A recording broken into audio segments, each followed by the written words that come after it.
How to log into Microsoft Teams. So let's get started. In Windows or macOS, simply go to the website, Microsoft Sign In option available there, or you can also download the latest version available. So once you're inside the website, all you have to do is look for the Sign In option available in there. You can see sign in option available in the top right corner of your screen, and also the another sign in also available in the blue highlights in the middle of the page. You can choose any accordingly.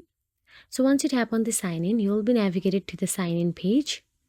Now on the sign in page, enter the email address associated with your Microsoft or organizational account.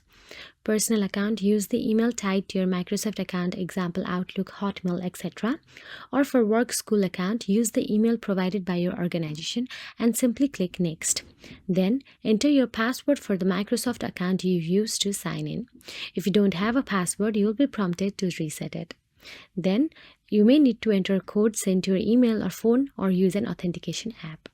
After entering your credentials and completing 2FA if needed, you will be logged into your Microsoft Teams.